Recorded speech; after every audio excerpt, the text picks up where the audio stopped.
विद्यार्थी मित्रों, आपका संकल्प क्लासरूम में स्वागत है। तो विद्यार्थी मित्रों, इस वीडियो में आज हम देखने वाले हैं हिंदी व्याकरण। हिंदी व्याकरण में आज हम देखने वाले हैं वाक्य के भेद। तो इसमें देखो, सबसे पहले आता है वाक्य। वाक्य किसे कहते हैं? तो दो या दो से अधिक शब्दों के सार्थक समूह को हम वाक्य कहते हैं। अभी मैंने ऐसा बोला कि राम, राम ये क्या हो गया? क्या हो गया? एक शब्द हो गया। उससे वाक्य बनता है क्या? नहीं। तो राम गा रहा था, राम घर आ गया। इससे क्या पता चलता है कि दो या दो से अधिक शब्द जो है वो मिलकर क्या बनता है? उसका वाक्य बनता है। और हम उसे क्या कहते हैं? वाक्य कहते हैं। जैसे कि सत्य से विजय होती है, वह कल विद्यालय जाएगा। ये क्या है? दो चार शब्द मिलकर क्या बनता है? उससे वाक्य बनता है। उसे हम क्या कहते हैं? वाक्य कहते हैं। तो इसमें आज हम देखने वाले हैं उद्देश्य और विधेय। तो देखो, अभी उद्देश्य किसे कहते हैं? कि जिसके बारे में बात की जाए उसे हम क्या कहते हैं? उद्देश्य। वाक्य जो रहता है, वाक्य में देखो, जिसके बारे में हम बात करते हैं उसे क्या कहते हैं?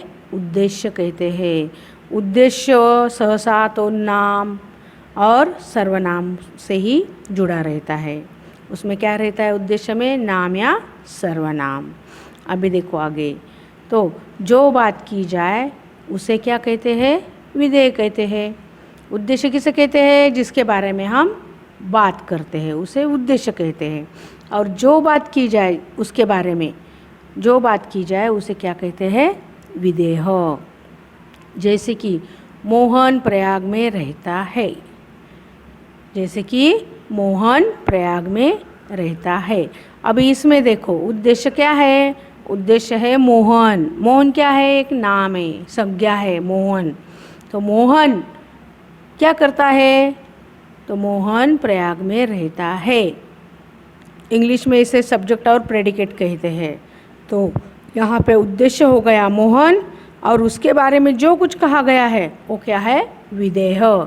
यानी मोहन हो गया उद्देश्य और प्रयाग में रहता है, ये हो गया मोहन हो गया विधेय। उद्देश्य और प्रयाग में रहता है, ये हो गया विधेय। आया समझ में? अभी आगे देखो, रमेश अस्पताल गया है। रमेश अस्पताल गया है। इस वाक्य में उद्देश्य क्या है? इस वाक्य में उद्देश्य है रमेश, और विधेय क्या आएगा? तो विधेय आएगा अस्पताल गया है। रमेश के बारे में अधिक जानकारी, वो क्या है? विधेय। और रमेश क्या होता है? उद्देश्य। अभी देखो, श्री राम के पिता दशरथ थे। अभी श्री राम के पिता कौन थे? दशरथ थे। इसमें उद्देश्य क्या है? उद्देश्य है श्री राम। उनके पिता के बारे में कहा गया है। श्री राम के पिता कौन थे? दशरथ। तो विधेय क्या होगा? के पिता दशरथ थे। उर्वरित जो रहता है ना सेंटेंस, वाक्य, वो क्या रहता है? विधेय रहता है। आया समझ में? तो वाक्य के जो भेद है वो अर्थ के आधार पर वाक्य के भेद है। देखो अभी, और रचना के आधार पर भी वाक्य के भेद है। ये वाक्य के भेद हम अगले वीडियो में देखने वाले हैं। वीडियो देखने के लिए धन्यवाद।